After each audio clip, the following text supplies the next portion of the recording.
마켓콕 헤드라인 시간입니다. 지난주 금요일 장마감 이후부터 개장 전까지 중요한 소식들 함께 정리해 보겠습니다. 네, 첫 번째 소식은요. 오늘부터 공매도가 전면 금지된다는 소식입니다. 현재는 코스피 200과 코스닥 150 지수의 구성 종목의 공매도만 허용되고 있는데요. 금융당국에서는 기울어진 운동장이라는 논란이 반복되지 않도록 전반적인 제도 개선 방안을 검토해서 내놓기로 했습니다. 이번에 공매도에 대한 금지 대상은 코스피와 코스닥, 코넥스 전 종목에 해당된다고 보실 수 있겠고요.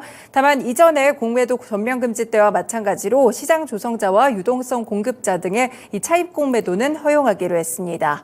이 정부는 공매도 관련 불공정 문제가 반복되지 않도록 이번 공매도 금지 기간에 전향적인 제도 개선을 함께 추진하기로 했는데요. 아울러서 최근에 IB에 관행화된 대규모 무차입 공매도를 처음 적발한 것을 계기로 글로벌 IB들에 대한 전수조사까지 실시하기로 했습니다.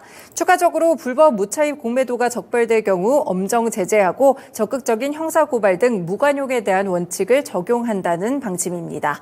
네, 이렇게 공매도가 또 금지된다는 소식 전해드리니까요. 오늘의 시장 분위기와 연결해서 함께 살펴보실 수 있겠습니다.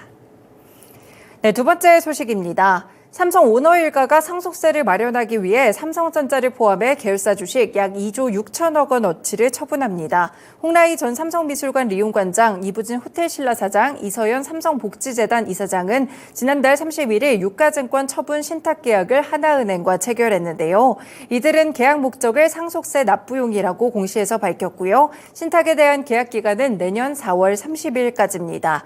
일단 홍 전 관장과 이부진 사장, 이서연 이사장은 각각 삼성전자의 지분 0.32%, 0.04% 그리고 0.14%를 매각하기 위한 계약을 맺었는데요. 또 이부진 사장은 같은 날 삼성물산 0.65%, 삼성 SDS 1.95%, 삼성생명 1.16% 지분 매각을 위한 신탁 계약도 함께 체결했다는 소식 전해드립니다. 이번에 이렇게 세 사람이 매각을 추진하는 주식에 대한 평가 가치는 모두 2조 5,754억 원 규모고요. 지금 삼성 이건희 선대회장의 별세 이후 삼성일가가 내야 될 상속세가 약 12조 원 정도입니다. 그래서 유족들은 연부연납 제도를 활용해서 2021년 4월부터 5년에 걸쳐서 상속세를 분할 납부하고 있습니다. 일단 관련 종목들의 영향 살펴드릴 수 있을 것 같고요. 삼성전자, 삼성물산, 삼성 SDS까지 삼성 계열사들로 체크해 두시면 되겠습니다. 네, 세 번째 소식입니다. 나렌드라 모디 총리가 이끄고 있는 인도 정부가 올해 말 종료 예정이었던 곡물 무료 제공 프로그램을 5년간 더 시행하기로 했습니다. 지난 4일에 모디 총리는 주의회 선거 유세에서 이 프로그램의 연장 계획안을 확인했는데요. 고물가로부터 소비자들을 보호하기 위한 조치라고 설명했습니다. 이 코로나19 대유행 시기이던 지난해 12월 식량안보법에 따라 시행했던 이 프로그램은 8억 명 이 국민에게 매월 밀이나 쌀 5kg을 무료로 제공하는 정책인데요. 일단 오는 12월에 종료될 예정이었는데 한 번 더 연장이 됐고요. 이로 인해서 세계 곡물 가격도 상당 기간 높은 수준을 유지할 가능성이 커졌습니다. 이 쌀의 경우 인도는 세계 최대 수출국으로 전 세계 수출 물량의 40% 이상을 차지하고 있다는 점도 살펴보셔야 될 것 같은데요. 이 곡물 관련 종목들도 함께 보시면 좋을 것 같습니다. 고려산업, 누보, 한일사료, 미래생명자원 같이 곡물 관련 종목들의 영향력도 살펴두시길 바라겠습니다. 네, 다음 소식은 단독 보도인데요. 수출입 은행의 수출 금융 한도 제한으로 난항을 겪고 있었던 30조 원 규모의 폴란드 방산 수출 2차 계약에 대해서 해결의 실마리가 조금 보이고 있습니다. 지금 5대 시중은행이 신디케이트론 방식을 통해서 폴란드 정부의 자금을 지원하고 무기 수출 사업을 지원할 예정인 것으로 알려지고 있는데요.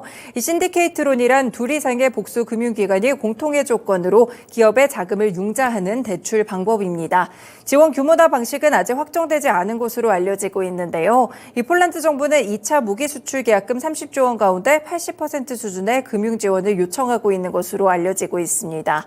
네, 현재 하나에어로스페이스나 현대로템 같이 우리 방산 기업들은 지난해 폴란드 정부와 17조 원 규모의 1차 무기 수출 계약을 마무리한 뒤 2차에 대한 수출 계약을 논의를 진행하고 있는데요. 이와 관련해서 방산업계 관계자는 글로벌 국가들은 방산 수출에 관련해 막대한 금융 지원을 하고 있어서 2차 수출 계약의 위협적이었던 부분들이 있었는데 앞으로 국내의 금융 지원이 확대되면 방산 수출 확대에도 큰 도움이 될 것이라고 밝혔습니다. 네, 오늘 방산 관련 기업들 체크해 두실 수 있겠습니다. 현대로템, 하나에어로스페이스, LIG 넥스원, 하나시스템 같이 방산주들의 흐름 체크해 두시면 좋을 것 같습니다. 네, 다음 소식입니다. 지난주 금요일에 게임 관련 종목들이 들썩였었는데요. 오늘 16일부터 19일까지 올해 18회째를 맡고 있는 지스타 2023이 문을 열리게 됩니다. 올해 슬로건은 당신의 지평선을 넓혀라로 기존 경험의 지식의 틀과 개인이 설정한 한계를 상징하는 지평선을 통해 지스타를 확장한다는 의미를 담았는데요.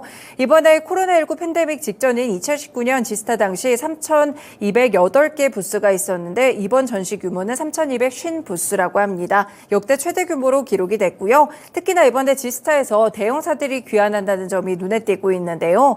NC소프트가 8년 만에 지스타에 참가하고요. 스마일게이트도 9년 만에 참가하게 됩니다. 그리고 2년 연속 지스타의 메인 스폰서를 맡게 된 위메이드는 레전드 오브 이밀이나 판타스틱 4 베이스볼 같이 2종을 선보이게 되고요. 넷마블 역시나 MMORPG, RF 프로젝트나 오픈월드 수집형 RPG인 7개의 대죄, 오리진 같은 이런 게임들을 3종 정도 선보인다고 하니까요. 지스타에 대한 기대감 이번 주에 연속해보셔도 좋을 것 같습니다. 게임 관련 종목들로는 NC소프트, 위메이드, 넷마블, 넥슨게임즈 여기 언급된 기업들 외에도 대부분의 게임사들이 참가하니까요. 게임사들 위주로 주가 흐름 살펴보시면 되겠습니다. 네, 마지막 소식입니다. 한국알콜이 지난달 27일 트러스톤 자사운용이 수원지방법원에 이사회 의사록 열람 및 등사 허가 소송을 제기했다고 3일 공시했습니다. 이 트러스톤은 국내 대표적인 행동주의 펀드인데요. 2012년부터 2014년 KCNA의 주식 매각 승인권을 포함한 별지 목록 기재의 이사회 회의록 등을 함께 요구했습니다. 일단 한국알콜은 법적 절차에 따라 대응할 예정이라고 밝혔는데요. 앞서서도 트러스톤 자사운용이 한국알콜의 지분율을 기존 8.33%에서 9.37%로 높인 바가 있습니다. 이 지분율 변동 상황에 대해서도 경영권 영향이라면서 주주로서 좀 더 적극적인 주주 활동을 수행하기 위함이라고 전했는데요. 이렇게 또 관련해서 경영권 분쟁 가능성이 불거지고 있습니다. 그래서 시간외에서도 한국알콜 상한가에 터치하는 그런 흐름들이 나왔는데요. 정규장 흐름까지 이어가 보셔도 좋을 것 같습니다. 관련 종목으로는 한국알콜과 관련된 계열사인 퓨레이까지 함께 체크해 두시면 되겠습니다. 네, 오늘도 이렇게 6가지 소식들 개장 전에 함께 살펴드렸습니다. 마켓콕 헤드라인이었습니다.